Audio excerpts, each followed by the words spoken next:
Hi, welcome to Sexy is Timeless Talk. I am so excited today because joining us is our beautiful friend Cynthia Kirchner. And our topic today is laughter, one of the 10 timeless, sexy assets that lie within you. And I speak about it in my book, Sexy is Timeless.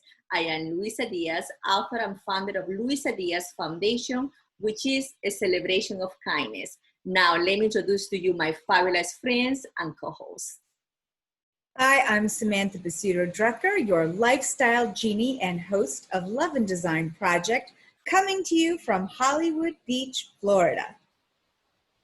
Hey everyone, it's Delana Dixon, editor-in-chief of divagalsdaily.com, and I'm coming to you from Grovetown, Georgia. Cynthia? Oh yeah, hi. I'm coming to you from beautiful Calabasas, California, where it's sunny and hot every day. Yes, and here in New York, and it's very, very hot in New York right now. Ladies, you all look fabulous. Thank you, Cynthia. Thank you for joining us. I want to share with you, with our audience today, that Cynthia is what I call a representation of sexy and timeless. She was a model for Guess, a lingerie model for Victoria's Secret, has 2 master's degrees, is a screenwriter, an actress, and now she's reinventing herself as a stand-up comedy. Not to mention while raising 3 kids and 1 on her way. Darling, what is your secret of looking and feeling fabulous? And how do you do it all?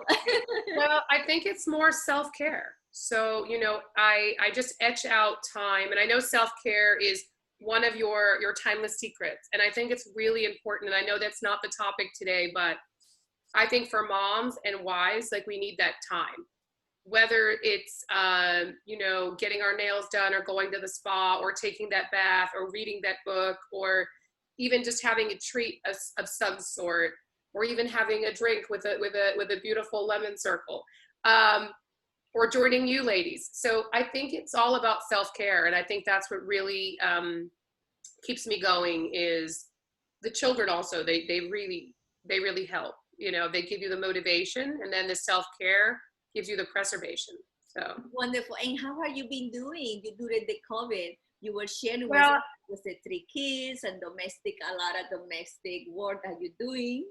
I would say, like, where probably the rest of the nation and the world is unemployed, I've now gotten more jobs than I've ever wanted. Now I'm the wife, the mother, the cook, the cleaner, the teacher. It's just like, I told my children that this is like, mommy's an actress. They get that. I said, this is a role that I'm playing. And once this little COVID movie's over, back to 20-minute mom. Yeah. Well, we are all in the same, okay? We are cooking and cleaning and taking care of our husbands.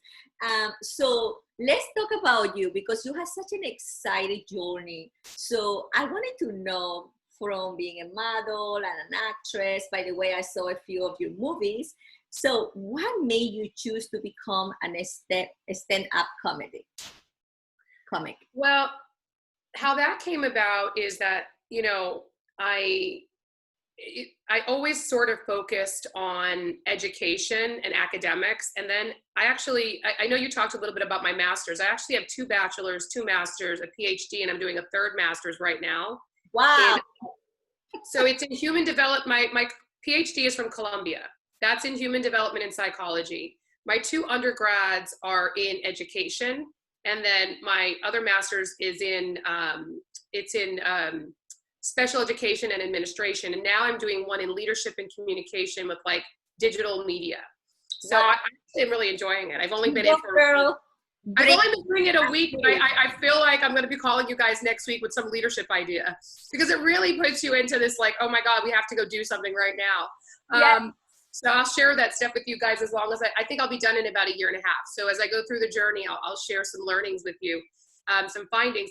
But what got me into comedy is that since I went into acting and modeling, which I've been doing acting my whole life, since I was like 2-3 years old, I held shows. But there was just this passion in me for learning that took me in that academic route. Then when I graduated with my first degree with a bachelor's and a master's at 19, I then became a model. And so from there, I started doing film and TV, and I did a lot of comedy films, and I did a lot of ghostwriting for others. And then after having my son, I just thought that the natural progression would be doing something that the entertainment industry views as challenging, because I left for a year kind of. So I wanted to do something that, one, was challenging for me, but also showed that I had even greater talent, because in our entertainment industry, stand-up comics are viewed as like the ultimate talent. They can do everything. They can act in anything and do anything. So I think it was to do it for myself, but also for my career. And I love it. I write every day. I do everything. Everyone is my muse. You guys will all fall into it. Nobody is safe in my world of Do you jokes. write your own jokes? Do you write your own jokes? Hey. I write jokes every single day. I write with you. I literally test my material on everyone. Like, I know, like, most comics that go to like 7 open mics a week, I can only go to a few because of the kids, but I do open mic everywhere. Grocery store, doctor's office. Like, I even have a hard time filling out the doctor paperwork, because if you ever actually sat down when they ask you all the questions, I always want to write like something funny. And I'm like, I don't think I should write something funny, because they're like, I've never felt any itching. Well, describe itching. You know what I mean? I always want to like write like a question of like, well, describe this. Well, what do you mean by that? Or sometimes, so it's hard sometimes to, as a comedian, to stop being funny, especially at times when people don't, when they're trying to be serious. It's really hard. Yes, when sometimes they don't get it. Yeah, my husband do that as well. Sometimes I get it, sometimes I don't. But let's talk about what make you laugh. Let's start with Samantha. Samantha, darling, what makes you laugh? So I happen to love watching stand-up comedy, and I frequently watch Netflix specials of stand-up comedians because that always makes me laugh. Well, thanks for supporting. That's good. Great stress reliever. Great stress reliever. What about Elena, darling? Well, I get a comedy show every single day here because I have 2 nephews who are 3 and 5 years old. And when you're that young, you just say what comes into your mind. There's no filter. And basically every single day, even when you're scolding them, you have to look away because you're laughing at the things that they say. And it's so exciting just to watch them learn things and process it and just be like, we get dressed up for this show. So one day they were like, I was coming down the stairs just from the morning, and they were seeing some pictures from the show, and they were like, Dante, that's you? And that's you? Okay. So they're just really, really fun kids, and they warm my heart. Oh, that sounds lovely. What, Cynthia, darling, what makes you So laugh? actually, I find that jokes that are relatable are funny. And also, I was actually going to say what Delana said, is that I love when kids say the darndest things. You know what I mean? That I find so funny because it is just no filter. And I also find it funny secretly when people fall down, but don't get hurt. Well, I can share with you ladies that who really makes me laugh is at home, my husband. He really, he always makes me laugh. One of the things I love about my husband was his sense of humor. And sometimes I'm very mad at him, but he always makes me laugh. And that's a good thing. We always laugh at home. So My husband makes me laugh too, but he gives me also material. So a lot of times my set will be probably 20 minutes of things my husband said or did to me. Like one of my jokes recently has been that my husband's life insurance is to have no life insurance. Because during COVID, he's told me like, oh yeah, by the way, we have no life insurance. And I'm not even sure if it's accurate, but I think he's saying that because he's like, look, if she just gets Social Security, I'm not valuable enough to her. But, so he feels like if he had a $2 million policy that I may go get like some Corona swabs and like rub it on his bed. But I think he feels that like, if it's just Social Security, I'll keep him around. And he's right. He's worth more right now alive than dead. So we'll keep him. that's funny. So ladies, we are always inspired by someone. Who is your favorite female comedian, Cynthia? Lucille Ball, hands down. Oh, mine too. Mine too. I love Lucille Ball. I mean, there's nothing better than her. I love Lucille Ball as well because she started like you. She was a model before, and she was brains and beauty. Okay, And she had a gorgeous husband too, right? yes, yes. Ricky was so hot and he was so entertaining, and their son was adorable. Like, what a life! And then she had Ethel. I mean, I know. we could be them.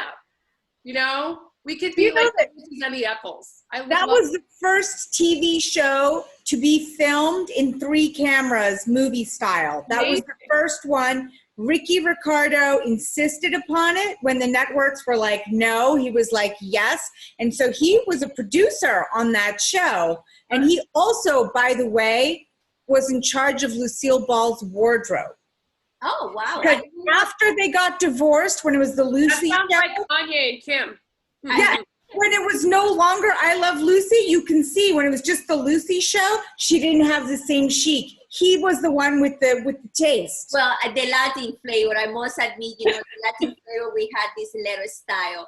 But one of the things I love about Lucy Ball is that she was the producer, the executive producer of the studio, the first woman in the studio to be the executive producer of the show.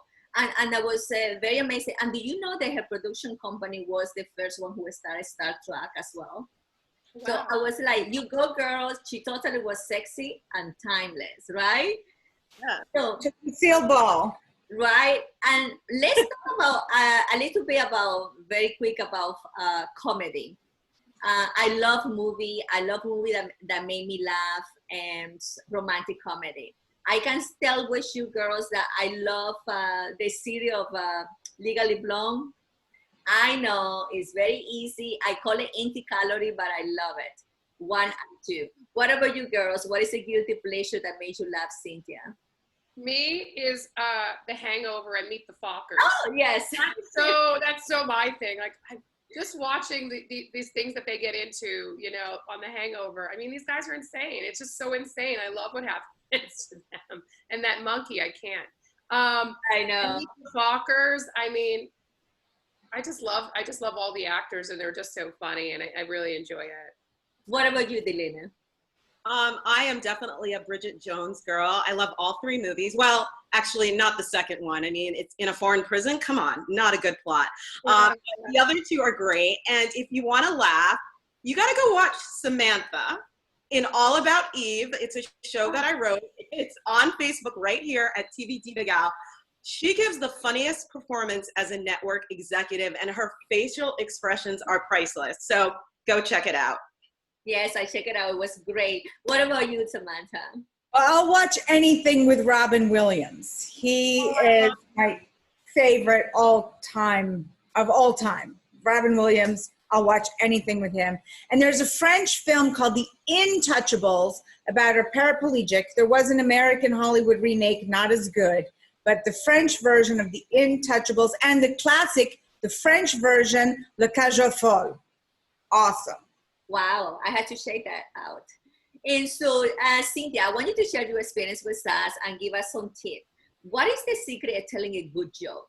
Because I love laughing. I love telling jokes. I'm not the best, but I love it. So what would you say that? I think the best thing is to be relatable. It's just something that can relate to everyone. And I was just listening to Brene Brown this morning, and she was saying that one of the things that she does when she does like her speeches to the audience, because she does it to thousands of CEOs and all these potentially intimidating people, she said she puts the lights on at like 50% instead of 100, because when it's at 100, you can't see the audience, because she wants to see, are they with her? Are they connecting? So when you bomb, it's when no one connects. But when you're on, it's when you can feel this fire. She calls it the surge. And it's just you basically connecting with the audience, and it's being relatable. So if you're truthful, we embellish, but we draw from our lives. So when you draw from your lives and you're relatable and the truth, I think that's what makes it really, really funny. And share with us very quick, which joke do you feel when you are doing, your stand-up, you feel there has been more, people receive it very well, and someone that you feel like you have bumped? So share with us. Yeah, I think like the pregnancy jokes, because I've done now 2 pregnancies, and then I actually wore my baby on me for the first 6 months. So I think that, so I also keep my jokes really current. So I read the news probably 2 hours a day, every single day, because we have to keep our stuff current. Wow, that's good. Yeah. Yeah, but I do it throughout the day. You know, it's just constantly checking. And then sometimes I get sidetracked. But that's why I told you I don't really, I post on social media, but I don't really look on social media. But what I do is if I want really good jokes, I go to Fox News because their stuff, they add like the comic value into it. But if I want the real news, I got to go somewhere else, you know, like a CNN or an MSNBC. Or actually, I do the world news, like the NPR. And so I get that from there. So I'll take from pop culture, I'll take from the news, but then I also bring it into my life. So I'll make jokes about things that are going on politically, but I never get political with it. I make it funny, you know? So I'll take a real life happening now thing, even COVID. I do tons of jokes on COVID. I did a whole series.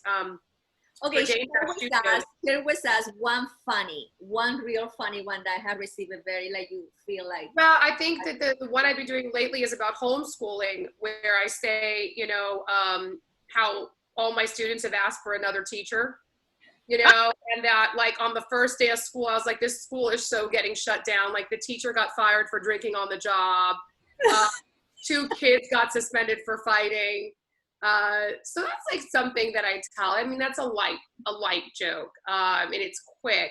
The other thing I tell about my husband and the life insurance, another joke that goes over really well is when my husband, when I was 10 months pregnant, I was pacing back and forth with my son, who was like 20 something pounds. And I look over at my husband and he's sleeping so peacefully, snoring. And I was just like, hey, do you think you could get up and rock him? He's like, my back hurts. I said, your back hurts? I'm pregnant. I win, get up. He's like, nuh-uh, this is nature versus injury. I said, nature versus injury? That's not even a thing. He's like, yes, it is. I have an injury and you're built by nature to do this. I was like, no, it's not. This is nature versus idiocracy because you're an idiot because you thought you were strong and you tried to pull somebody out of a taxi and you hurt, and that's how you got your injury. He's like, nuh-uh. That's how I injured my shoulder. I injured my back boxing. I was like, boxing? You were doing virtual reality in your 4x4 foot square office. You were fighting yourself. Oh my God. This really happened. He said that to me. And then this is the joke. So he is my material. The thing is trying to create related stories, right? So Samantha, darling, women don't get a lot of help. And like, I feel like husbands sometimes when we're pregnant, they think they're more pregnant. Every time I get pregnant, my husband has a new injury. Now he plays tennis. The other day I was like coming home from the store and I had to bring in the water. He's like, I can only carry things with one hand. I hurt my hand I hurt my wrist during tennis. Again, his injury is bigger than my nature. I don't get it. So I think it is relatable because men, you know, they're big babies sometimes. And as we know, men cannot handle any pain at all. So Samantha, darling, let's hear about you. Do you hear is any joke? Are you a good joke teller or? I'm a pretty good joke teller. So there's this man who is very jealous, a jealous husband. And, you know, he goes away and every time he leaves the home and he's afraid that his wife is cheating on him, right? Okay. And just to make sure, the man calls his wife from the office every single day in the afternoon. And she's always running the vacuum cleaner. She's like, what are you talking about? Why are you bothering me? I'm house cleaning. Don't you hear the vacuum in the background? And he calls again and again. And every day it's the same thing. I'm cleaning. I can't hear you, the vacuum. So then one day he calls, he hears the vacuum. He gets home and he calls and his son answers. And he goes, where's your mother? She said, oh, she left like a couple hours ago, but she left the vacuum cleaner running. Okay, ladies, that's good. Do you anything that you have to say, Delena, about joke Yeah, I'm going to leave the jokes up to the professionals. So I'm going to mention a comedic named Jason Weems. He has a special on Amazon Prime right now called Unknown. And the reason why is because when he was performing in 2017, he actually died for 5 minutes. And when he woke up from his near-death experience, he was in the hospital with a bracelet that said unknown. So he's basing it on this really like crazy life experience and getting rushed to the hospital. Amazon Prime, Jason Weems, Unknown. Funny, funny guy. Go check it out. Yeah, So check it out. watching You know, I think, darling, there is nothing sexier than a woman who can laugh at herself and doesn't take herself too serious. So I wanted to share with you. So, ladies, what sound do porcupines make when they kiss? Ouch! Who said ouch? Was that the answer? Yeah, that was Yes. That's what I was thinking. I was like, oh, but they were so good. You acted it so well. The I also porcupines, wanted to I give know, you right? guys a couple. Oh, this is so, but you know, the best thing is the good sense of humor, the light-hearted and laugh and make people laugh. And I love what you're doing, Cynthia. I love it. Thank you. Thank you so much, lady. Thank you for being here. But before we go, we want to say happy birthday to Dilena. Your mother's birthday is today. his birthday is August 16th. She will be the wonderful age. I'm going to say it, Mom. I'm sorry, but you're going to be 75 years young. So happy birthday. Happy birthday. Happy birthday, Drina. Happy birthday. We have another big birthday coming up. Our own lovely, fabulous Samantha's birthday. Oh my God. Well, it's coming up soon. Thank you, thank you. But I want to give a big, big, huge birthday shout out to a fan and a friend, Kelly Broad. Thank you for watching Sexy is Timeless. We love you. Thank you. Happy birthday. Ladies, I want to wish happy birthday to my beautiful mother-in-law, Dorothy Brown, who is turning 94 years old. Can you believe it? 94. Yes. Happy birthday, beautiful. Sending lots of hugs and kisses. So, lady, thank you so much for joining. Thank you all for watching. Remember, laughter is pleasurable, and who doesn't want to spend time with someone that makes you laugh? A sense of humor has no expiration date. So, make someone laugh today. Be kind to yourself and others. Besitos.